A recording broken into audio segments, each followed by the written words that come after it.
In the enchanting, candy-colored world of Montmartre, Paris, Amélie Poulain emerges as a beacon of quiet whimsy and secret benevolence. Born in 1974 to a distant ex-army doctor father, Raphael, and a neurotic school teacher mother, Amandine, young Amélie's childhood is marked by isolation. Her father, mistakenly diagnosing her with a heart defect due to her excited pulse during his rare hugs, keeps her homeschooled and away from peers. This seclusion fosters her vivid imagination. She invents games with clouds, skips stones on canals, and finds solace in small pleasures like cracking crème brûlée or dipping hands into grain sacks. Tragedy strikes when Amandine dies in a freak accident. A suicidal Quebec tourist leaps from Notre Dame Cathedral, crushing her below. Raphael retreats further, obsessing over a garden gnome memorial for his wife, leaving Amélie to navigate life alone. At 23, Amélie leaves home for a modest apartment and a job as a waitress at the quirky Café des Deux Moulins. Her colleagues include the hypochondriac tobacco seller, Georgette, the jealous stalker Joseph, the no-nonsense manager Suzanne, and the aspiring writer Ippolito. Her neighbors are equally eccentric.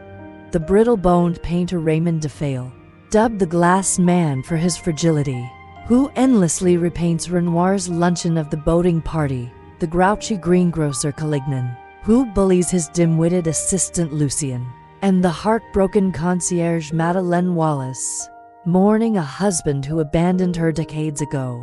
On August 31, 1997, the day Princess Diana dies, Amélie hears the news on TV, accidentally dropping a perfume bottle cap that rolls behind her bathroom tiles.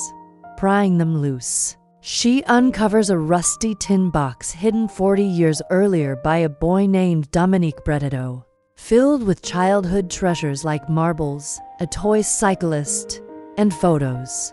Touched by this relic of lost innocence, Amélie tracks down the now elderly Breteau anonymously. She slips the box into a phone booth, calling it to ring as he passes. Overwhelmed with nostalgia, Breteau weeps and vows to reconnect with his estranged daughter and grandson. Witnessing his transformation from afar, Amélie feels a surge of joy and resolves to become a guardian angel, orchestrating happiness for others through clever, anonymous interventions. Her missions unfold with playful ingenuity. She escorts a blind beggar across the street, narrating a symphony of sensory details: the aroma of roasting chickens, the chatter of market vendors, the splash of a fountain to brighten his day. For her father, trapped in grief, she kidnaps his beloved garden gnome, enlisting a flight attendant friend to photograph it in exotic locales like Moscow and New York, mailing the pictures back anonymously to inspire him to travel. She forges a posthumous love letter from Madeleine's wayward husband, piecing together old postcards to create a message of regret and undying affection, restoring the concierge's faith in love. To avenge Lucien's mistreatment, Amélie sneaks into Calignan's apartment for pranks, swapping his doorknob, salting his toothpaste, and rewiring his alarm clock, driving the bully to paranoia and allowing Lucien to flourish. Amid these acts, Amélie grapples with her own loneliness. Defale, her wise confidant, points out her hypocrisy, fixing others' lives while avoiding her own. He nicknames her the girl with the glass of water from his Renoir obsession, symbolizing her enigmatic detachment. Fate intervenes when Amélie finds a scrapbook of discarded photo booth pictures at a metro station, belonging to the quirky Nino Quincampoy. Collects these torn images, puzzled by a recurring bald man who appears in booths across Paris, later revealed as a repairman testing machines. Smitten by Nino's odd charm, Amélie embarks on a treasure hunt to return the album, leaving cryptic clues: a torn photo in his scooter, arrows painted on streets, and a rendezvous at Sacré-Cœur where she disguises herself to slip it back. Their cat and mouse game intensifies.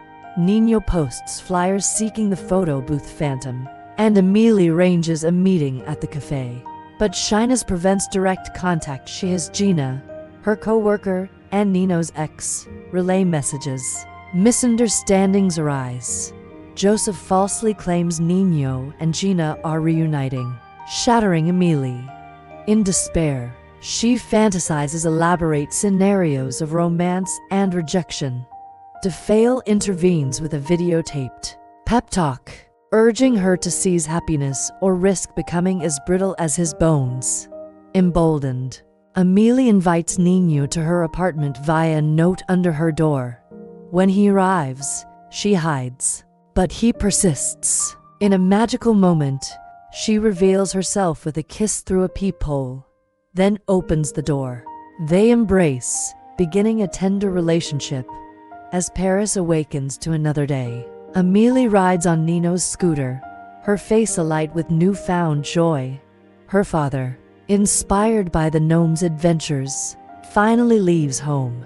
The film closes on Amélie's small pleasures, now shared, affirming that even the shyest souls can rewrite their destinies through kindness and courage.